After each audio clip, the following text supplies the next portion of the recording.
हमारे प्यारे आसमानी बाप, हम जिंदा कलाम के लिए तेरा शुक्रिया अदा करते हैं जो हमारे राह की रोशनी और कदमों के लिए चला।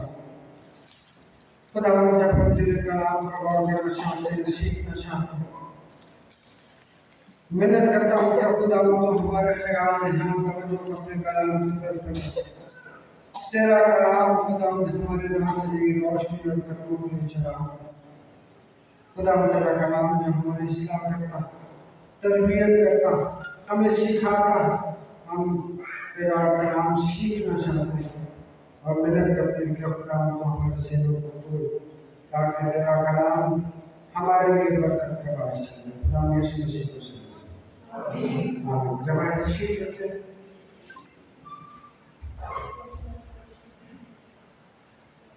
खुदा बाप, बेटे और पुत्र का फजल हमेशा आप सबके साथ होता रहे। आप में से कितने ऐसे जो फर्स्ट टाइम थोड़ा ऊंचा हाथ कर दो, ऐसे क्या होगा?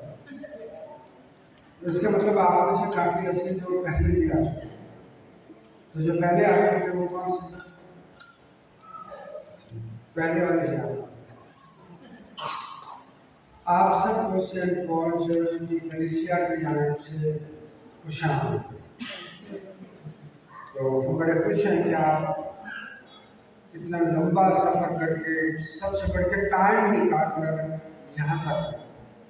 आज वैसे भी छुट्टी का दिन है और अमूमन छुट्टी के रोज़ लोग रेस्ट करते हैं, रिलैक्स, और बहुत सारे जो पूरे हफ्ते के काम रुके होते हैं वो अमूमन छुट्टी के दिन कर लिए जाते। लेकिन छुट्टी के दिन खुदावत के रूप आना जरा इसलिए मुश्किल होता है क्योंकि बाकी काम हमें छोड़ने पड़ते, तो बाकी चीज़ों की हमें कुर्बानी देनी पड़ती है और फिर हम और किसी चीज़ को खुदा देखता है, पसंद करता है और वो चाहता है। यहाँ पे लिखा है कि वो मेरी नज़दीकी चाहता है, तो हम भी खुदा की नज़दीकी हासिल करने के लिए खुदा के घर में मौजूद हैं। और आज हमारा जो मकसद है वो ये है कि इससे पहले के रोज़ों के आयाम शुरू हो, हम चंद बातों को अपने जहनों में रिफ्रेश करें। हम में से कोई ऐसा नहीं जो रोज़े के बारे में न जानता या जिसने रोज़ा लफ्ज़ पहली दफ़ा सुना। हम सब जानते हैं कब शुरू होता है, कब ख़त्म होता है, ये भी हम जानते हैं और बेशुमार बातें हमें पता। लेकिन चंद बातों की रिवीजन हम करेंगे मिलकर और सीखेंगे कि यहाँ पर ये शायद से बयान करता है वो मेरी नज़दीकी चाहते हैं और क्या ये वो रोज़ा है जो मुझे पसंद है। इसका मतलब अमूमी तौर पर जब हम रोज़ा रखते हैं तो हमें, अगर हम रोज़ों के बारे में नहीं जानते जो कलाम की तालीम है, तो फिर वो रोज़ा खुदा के मकबूल नहीं होता। हमारी आवाज़ आगे बढ़ा तक नहीं पहुँचती। तो अगर हम इसकी पहली आयत में पढ़ें तो क्या लिखा है? गला फाड़ कर चिल्ला, दरेर न कर, नरसिंगे की मारी अपनी आवाज बुलंद। अब गला फाड़ कर हम कब चिल्लाते हैं? जब कोई दूर होता है तो हम उसको आवाज देने के लिए अपनी आवाज को बुलंद करते हैं। जब कोई नहीं सुन रहा होता तो फिर हम चीख कर बोलते हैं, चिल्ला कर बोलते हैं। उसी सेंस को अगर हम यहाँ पर अप्लाई करें तो क्या कहता है ये शायर भी? गला फाड़ कर चिल्लाना, जोर से चिल्लाना। और फिर कहता है दरेर न कर, घबराना नहीं, डरना नहीं, बल्कि गला फाड़ कर चिल्लाना है और बेखौफ खतर, बगैर डरे, नरसिंगे। अब जानते हैं कि पुराने नामे में नरसिंगा एक ऐसा फूल था जो जिसकी आवाज़ को खुदा सुनता, नसिंगा बजाया जाता था। और इस नसिंगे पर हम बात नहीं करेंगे, लेकिन इसके सेंस को बता रहा हूँ कि खास मौक़ों पर खास मकसद के लिए इसे बजाया जाता है। और यहाँ भी एक सिंबल के तौर पर यशायाह नबी खुदा की बातों को शेयर करते हुए कहते हैं कि जिस तरह नरसिंगा बजता है, उस तरह इन बातों को मेरे लोगों तक पहुँचा। यशायाह की बात करें तो यशायाह नबी, इसका शुमार बड़े नबियों में शुमार होता है। बड़े, इसको आम फहम लफ्ज़ों में कहा जाता है। अंबियाए अकबर कहा जाता है, बड़े अंबिया कहा जाता है, उनमें से एक। और ये एक ऐसा नबी हमें नजर आता है, इसके बारे में, इसकी किताब के बारे में अगर हम बात करें तो यशायाह नबी के टोटल 66 चैप्टर, इसलिए इसे मिनी बाइबल भी कहा। और इसकी दूसरी जो हमें बात सीखने को मिलती है कि यशायाह नबी का सहीफा, यशायाह वो नबी है जिसके रेफरेंस को नए अहदनामे के अनाजील में लूका भी कोट करता है, मत्ती भी कोट करता है, मरकुस भी कोट करता है, यूहन्ना भी कोट करता है। रेफरेंस के तौर पर यशायाह नबी की किताब में मिलती है। फिर यशायाह नबी की किताब को जब हम पढ़ते हैं तो यशायाह नबी की किताब को पढ़ते हुए हमें ऐसा लगता है जैसे यशायाह इन बातों को अपने सामने होता हुआ देखा, यानी किसी की सुनी सुनाई बातों को सुनकर फिर वो इस किताब को तहरीर नहीं करता, बल्कि जब आप इस किताब को पढ़ते हैं यशायाह नबी के सहीफे को, तो ऐसा लगता है कि यशायाह इन सारी बातों को होता हुआ देख रहा। मसलन देखो, एक कवारी औरत होगी और उसके बेटा होगा और उसका नाम, और इसी तरह हमारे लिए एक लड़का तवल्लुद हुआ, हमको एक बेटा बख्शा गया, सत्य उसके कामने पर होगी, उसका नाम अजीब, मुश्किल, खुदाए का बाप, सनातन का शजर होगा। ये सारी बातें पढ़ने में तो ऐसे लगता है कि जैसे वो इन सारी बातों को बयान करते हुए खुदा के रूह के हवाले से इसका नाम बोलते हैं। तो हम वापस अपने टेक्स्ट की तरफ आते हैं और पहली आयत में लिखा है कि गला काट के चला, दरेग न कर, नरसिंगे की माने अपनी आवाज़ को बुलंद कर। और इस चैप्टर को अगर हम पूरे को पढ़े तो इसके 3-4 सेक्शन हमें मिलते हैं। पहला हिस्सा खुदा अपने बंदे यशायाह की मार्फत फरमाता है कि अपनी आवाज़ को बुलंद कर, ऊंचा बयान कर, किसी से डरने की जरूरत नहीं। दूसरे इसके सेक्शन को अगर हम देखें तो वहां पर खुदा नोटिस करता है कि लोग मेरे ताले तो हैं, लेकिन ये उस तरीके पर नहीं चलते जो मुझे पसंद है। तीसरे हिस्से में हम ये देखते हैं कि खुदा इनसे कहता है कि क्या ये वो रोज़ा है जो मुझे पसंद है। चौथे हिस्से में खुदा उस रोज़े की बाबत जिक्र करता है जो खुदा को पसंद है।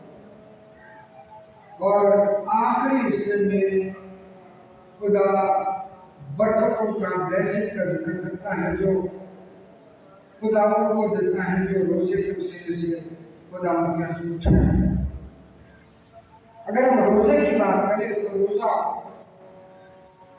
भूखा रहने का नाम नहीं, सुबह से लेकर रात तक भूखा रहना और शाम को पेट भर के खा लेना, इसको हम रोज़ा नहीं कहते। हाँ, हमारे डेढ़ पेज में चले मज़ाहिब ऐसे हैं जो ऐसा ही करते, और नो डाउट कुछ उनका असर हम पर भी है। हम भी इसी तरह से करते हैं कि जब रोज़ा खोलने का वक्त आता है तो हम जल्दी जल्दी करते हैं कि हमारी टेबल पर हर चीज़ मौजूद हो। हालांकि ये हमारा तरीका नहीं, ये बाइबल का तरीका नहीं है, बाइबल की तालीम नहीं है, लेकिन असर की बात कर रहा हूँ, असर हमारे ऊपर इसका है। अगर मैं रोज़ों के हवाले से आपसे ये पूछूं कि हम इसे लेंट सीजन भी कहते हैं, इसका क्या है? बाहर ठीक है। और चूंकि हमारे रोजे बाहर में आते हैं तो इसलिए इन्हें लेंट सीजन कहा जाता है। फिर हमारे रोजे ये अर्ली चर्च की तालीमात करके उन्होंने डिसाइड किया और वहीं से ये रोजे चले आए। बाइबल मुकद्दस में कहीं भी हमें 40 रोजे रखने का डायरेक्टली हुक्म नहीं नजर आता कि आपने रोजे रखने हैं, लेकिन ये अर्ली चर्च का एक सेटअप है जिसके तहत तमाम कलीसियां रोजे में ठहरते हैं। अगर हम खुदावंद यीशु मसीह के बारे में देखें तो वहाँ पर लिखा है कलाम मुकद्दस में कि रूह से बयाबान मिले ताकि इब्लीस से खुदावंद यीशु मसीह खुद से बयाबान में नहीं गए बल्कि रूह से बयाबान मिले। फिर खुदावंद यीशु मसीह ने 40 दिन के रोजे नहीं रखे। 40 दिन का एक ही तसलसल चल रहा है कंटिन्यूसली। और इसी तरह अगर हम मूसा पर गौर करें तो मूसा 2 बार खुदावंद के हुजूर 40 दिन तक ऑन द रूम पड़ा। इसी तरह एलिया और इसी तरह हम दीगर बाइबल मुकद्दस के में पढ़ते और सीखते हैं कि किस तरह से लोगों ने रोज़ों को रखा। फिर ये 40 का जो अदद है रोज़ों का, 40 दिन को शामिल खुदा मुकद्दस पढ़ा रहा। और इसी तरह हमें 3 दिन के रोज़े का जिक्र मिलता है बाइबल मुकद्दस में, जैसे आज तक 7 दिन का भी है जैसे दानियल, इसी तरह से। और तो बाइबल मुकद्दस की तालीम में रोजे की कोई डेट फिक्स नहीं,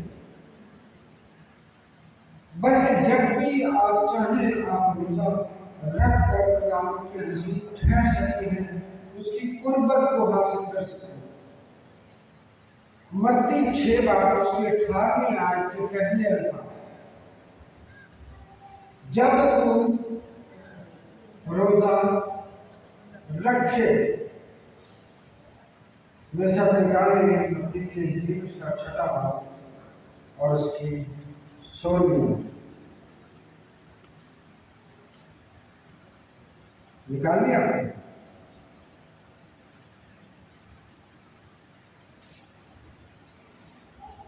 और जब तुम रोजा रखो तो रियाकारों की तरह अपनी सूरत उदास ना।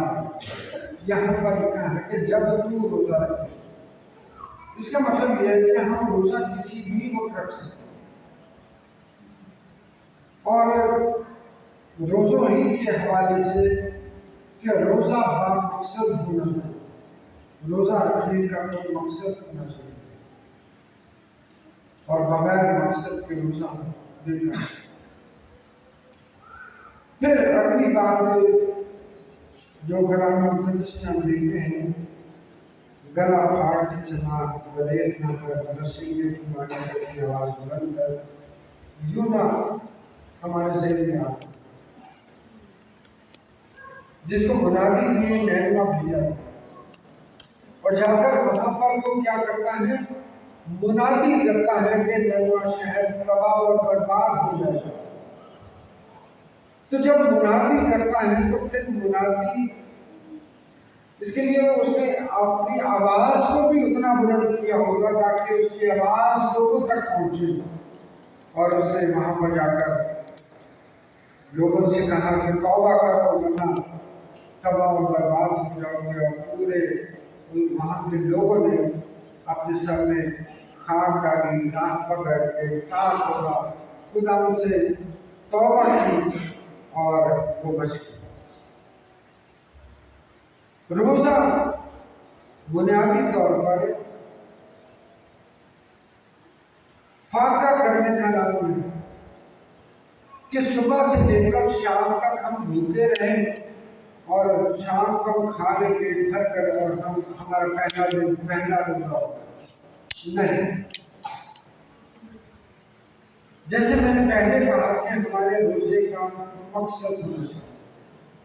जैसे आस्तर की किताब में जो रोजा हम पढ़ते हैं उसमें आस्तर और पूरी यहूदी कौम 3 दिन तक रोजे की हालत में रहते क्योंकि एक बड़ी मुसीबत आने को थी।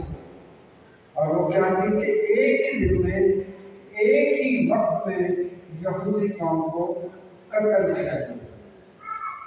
जब आस्तर ने और उसकी पूरी कौम ने 3 दिन रोजे में ठहर कर गुजारे तो खुदा ने उनकी दुआओं का जवाब दिया और वो हुक्म जो बादशाह ने जारी किया था कैंसिल हो जवाब मिला, रोजे में ठहरने का जवाब मिला।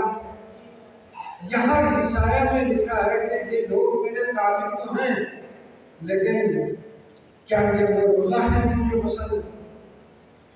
इस रोजे को जब हम नेमा के लोगों के साथ कंपेयर करते हैं तो वहां पर खुदा उनके रोजों में ठहरने को कबूल करता।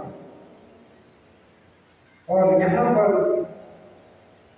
खुदा जिस रोजे का जिक्र करता है वो ये है कि क्या ये वो रोजा है जो मैं चाहता हूँ। और नीचे लिखा है कि वो रोजा जो मैं चाहता हूँ 6ठी आयत, ये नहीं कि जुल्म की जंजीरें तोड़ी जाए और जुए के बंधन खोले। आज हम खाना छोड़ सकते हैं लेकिन जुल्म करना नहीं छोड़ सकते। हम खाना छोड़ सकते हैं लेकिन गाली देना नहीं छोड़ सकते। हम खाना छोड़ सकते हैं लेकिन हम बुरी बातें करना नहीं छोड़ सकते। यही रूटीन हमारे रोजों के आयाम में भी रहती है। लड़ाई झगड़ा हमारे अंदर से खत्म नहीं होता। एकजुटी करना हम बंद नहीं करते। जुल्म करना आज भी हमारा वतीरा। और फिर हम कहते हैं कि हम क्यों दुआ करें, हम क्यों खुदा के जुल्म झुके जबकि वो हमारी सुनता नहीं। वो इसलिए हमारी नहीं सुनता, इसलिए हमारी आवाज सामने वालों तक नहीं पहुंचती क्योंकि हम उस तरीक पर नहीं चलते जिस तरीके से खुदा चाहता है। सो यहाँ पर लिखा है कि हर एक जुए को तोड़ डाले, क्या ये नहीं कि तो अपनी रोटी भूखों को खिलाए। अपनी रोटी मैं तुम्हारे घर आया और तुमने मुझे बोले, जोर से बोले, मैं तुम्हारे घर आया तुमने मुझे खाना ना खिलाया। क्या यह वो रोजा नहीं जिसमें तुम अपनी रोटी भूखों को खिलाते? एक ही सवाल।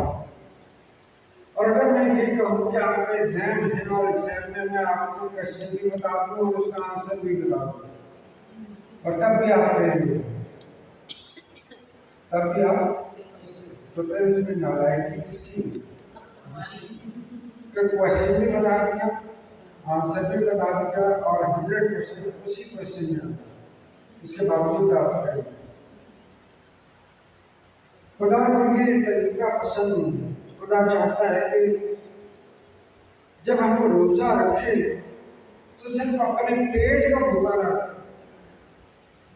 बल्कि रोजा हम इस सेंस से रखें कि हमने खुदावंद की कुर्बत को हासिल करना, उसकी नजदीकी को हासिल करना। और रोजा कुर्बानी का दूसरा नाम।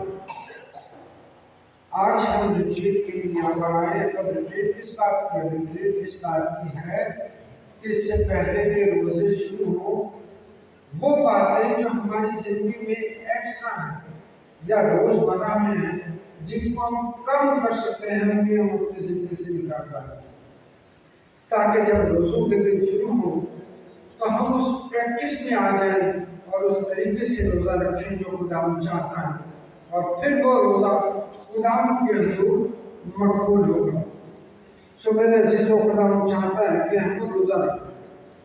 खुदावंद चाहता है कि हम रोजे में वक्त गुजारें, लेकिन खुदावंद चाहता है कि हम उसकी मर्जी के मुताबिक रोजा रखें। वक्त हमारे पास कम है और ये पूरा चैप्टर जो है, इसकी एक एक आयत हमारे लिए बरकत का बारिश है। हम अपनी बात को मुख्तसर करते हुए कुछ और आगे चलते हैं। तब तेरी रोशनी सुबह की मालिक फूट निकलेगी और तेरी सेहत की तरक्की जल्द जाहिर होगी। तेरी सदाकत,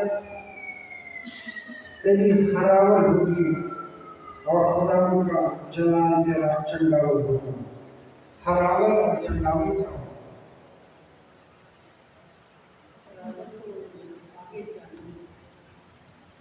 ठीक है, और चंडावल क्या होगा?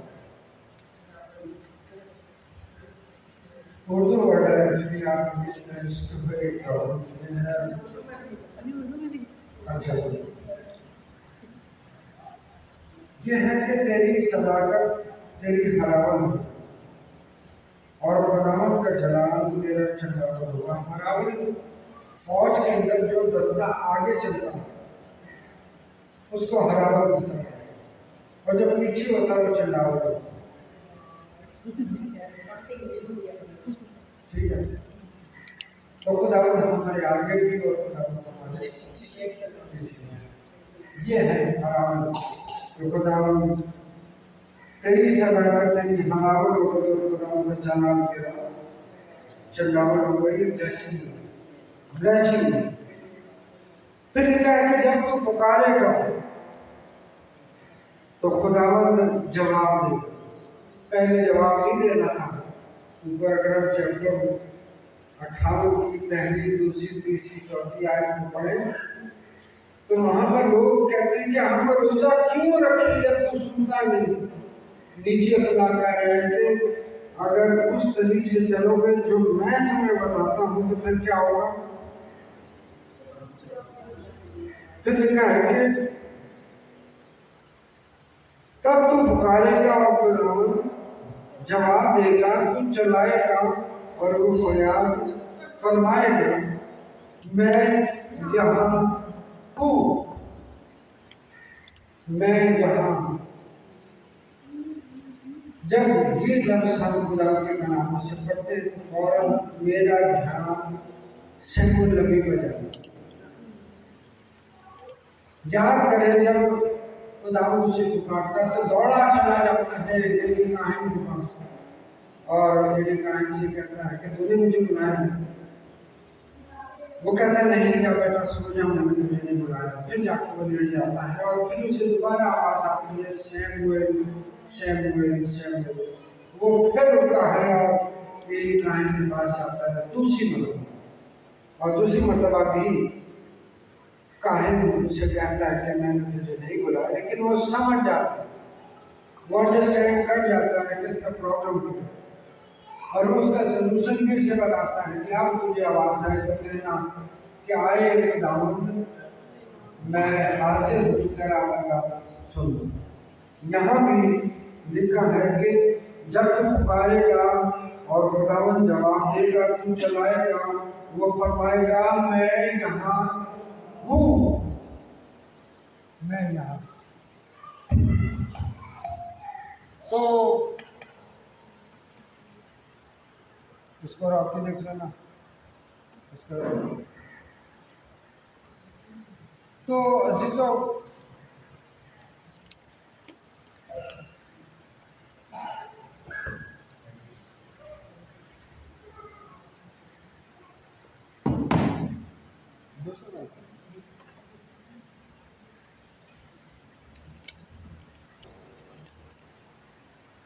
अगर तुम अपने दिल को भूखे की तरफ माइल करे,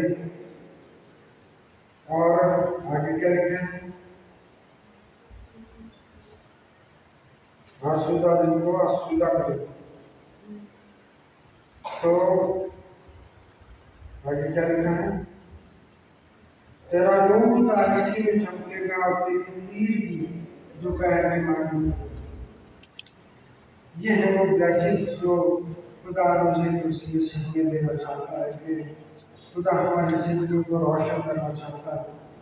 और वो चाहता है कि यहाँ पर एक जो फैक्टर बार बार से रिपीट किया गया है वो भूखा, भूखे की तरफ तवज्जो देना।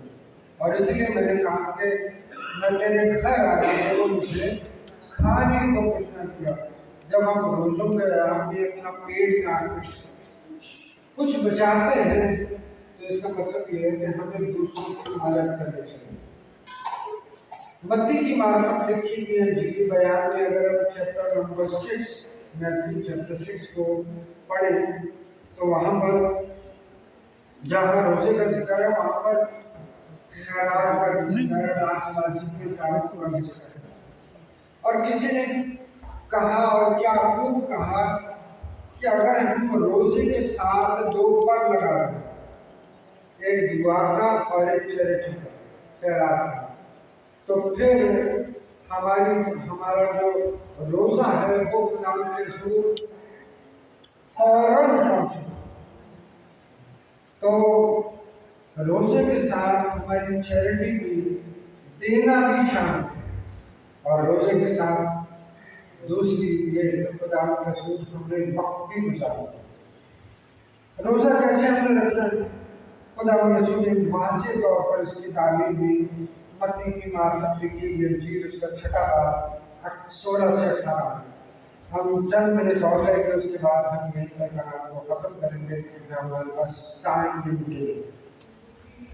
लिखा है कि जब तुम रोजा रखे तो रियाकारों की तरह अपनी सूरत उदास ना बनाओ। पहली बात, हमें अपनी सूरत उदास नहीं बनानी। दही खाकर सारी रात सोते नहीं रहना कि दिन का टाइम भी गुजर जाए और शाम का उठे और खाना खाने दोबारा से। तो अमूमन जो हमारे पेश भी लोग हैं वो यही करते हैं कि रात को दही खा ली सहरी ली और उसके बाद लंबी तान में सो। ठीक है, फिर उस वक्त उठना है जब रोजा खुलने वाला। तो यहाँ पर क्या लिखा है कि जब तो रोजा रखे तो अपनी सूरत उदास भी नहीं होना, सोते भी नहीं रहना। अमूमन लोग रोजा में रमजान में छुट्टियाँ लेके पूरा रमजान छुट्टी करते, इसीलिए कि हमें कोई काम करना।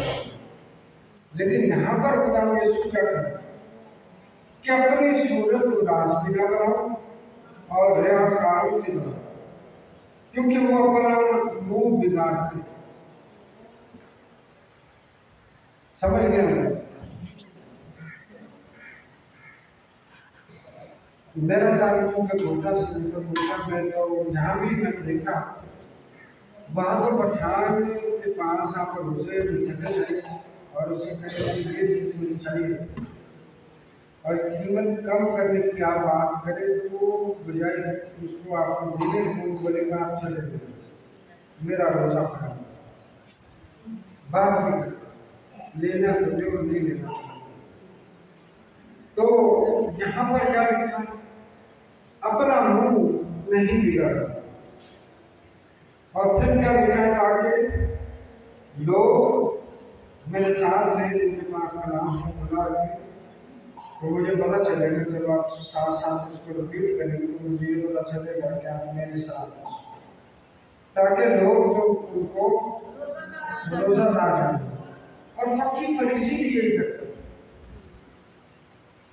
कि अपना वो हुलिया बिगाड़ लेना, लंबे लंबे चौके पहन लेना, सर बाहर खड़े सर पे और गली और कोनों पे मोड़ों पर आकर खड़े हो जाना। जब लोग गुजरते थे और कहते थे कितने ये आसपास लोग हैं और परहेजगार लोग हैं और ये खुदा के सुनी। लेकिन बेसिकली खुदा की तारीफ उनके उलट हमें नजर आती है कि अपना चेहरा भी नहीं बिगाड़ना और सूरत भी उदास नहीं होना। मैं तुमसे कहता हूँ, बल्कि कहते मैं तुमसे सच कहता हूँ कि वो अपना अजर पा चुके, बल्कि जब तो रोजा रखे तो अपने सर में तेल डाल और अपना मुंह धो करके आदमी नहीं बल्कि तेरा बाप जो खुशी में देखता है तुझे रोजादार जाने इस सूरत के तेरा बाप जो पोशीदगी में देखता है तुझे बदला देगा। तो ये है वो रोजा जिसकी तशरीह खुदा यीशु ने खुद कर अपने सर में तेल डालना, अपना मुंह भी नहीं बिगाड़ना, साफ सुथरा रहना, एक्टिव रहना, सारे काम करने और खुदा के साथ रिफाकत भी रखी है रोजे में। जो रोजा नहीं रख सकते कोई बात नहीं। हमारे यहाँ क्रिश्चियनिटी में मसीह तालीम के मुताबिक रोजा फर्ज नहीं है कि आपने 40 के 40 रोजे रखने, लेकिन अगर हम रोजा नहीं भी रखते तो हम खुदा के साथ गुरबत में रिफाकत में बढ़ सकते हैं, कलाम पढ़ सकते हैं, बाइबल स्टडी कर सकते हैं, दुआ में गुजार सकते हैं, अपने खानदान के साथ अपने अजीज़ो अकारीब के साथ हम लोग गुजार सकते हैं और खुदा की बरकत को हासिल कर सकते हैं। और मुझे क्या अपने वास्ते ज़मीन पर माल जमा ना करें, तो माल जमा हमने करना है लेकिन कहाँ पर? आसमान पर जमा करना है। तो उस सामान के अंदर एक सामान जो भी मांग राजबाजी के काम, खुदा की नज़दीकी, खुदा की आवाज़ को सुनना और गौर से सुनना।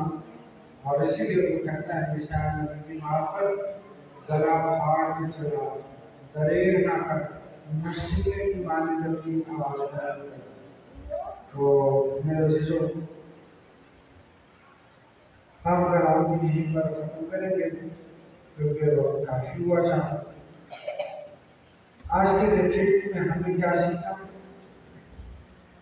कि अगर हम खुदावंद की गुरबत और नज़दीकी चाहते हैं तो फिर वो रोज़ा रखें जो खुदावंद को पसंद है, अदरवाइज फिर अपना वक्त ज़ाया करने से कोई फायदा नहीं। खुदावंद क्या चाहता है किस तरीके से हम रोज़ा रखें, वो तरीका जो उसे पसंद है। हर बुरे काम को एक तरफ रखते हुए खुदावंद की गुरबत को हासिल करें। और नीचे बहुत चीज़ों का जिक्र है, जुल्म ना करें, गालियाँ ना दें, बुरी बातें ना करें, लोगों से ध्यान रखें, मोहब्बत से पेश आएं, जितने अच्छे काम आप कर सकते हैं वो करें और साथ ही साथ उस तरीके का रोज़ा रखें जो खुदा हम चाहते हैं। आज के रिट्रीट का दूसरा मकसद ये है कि हम उन ब्लेसिंग्स को भी देखें जो रोजे के वसीले से खुदावंद हमें देता है। और उन ब्लेसिंग में पहली ब्लेसिंग है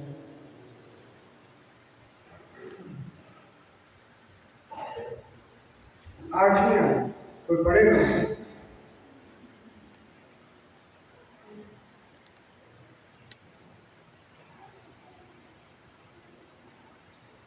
तेरी रोशनी सुबह की माने धूप निकलेगी और तेरी सेहत की तरह की जब जाहिर होगी, तेरी सदाकत तेरी हरावत होगी और खुदावंद का जलाल तेरा जनावर होगा। तब तू पुकारेगा और खुदावंद जवाब देगा, तू चिल्लाएगा और वो फरमाएगा, मैं यहाँ हूँ। अगर तुम उस जुए को और उंगलियों से इशारा करने को और हर ज़र-गोई को अपने दरमियान से दूर करेगा, और अगर तुम अपने दिल को भूखे की तरह माइल करे और आज़ाद काटोगा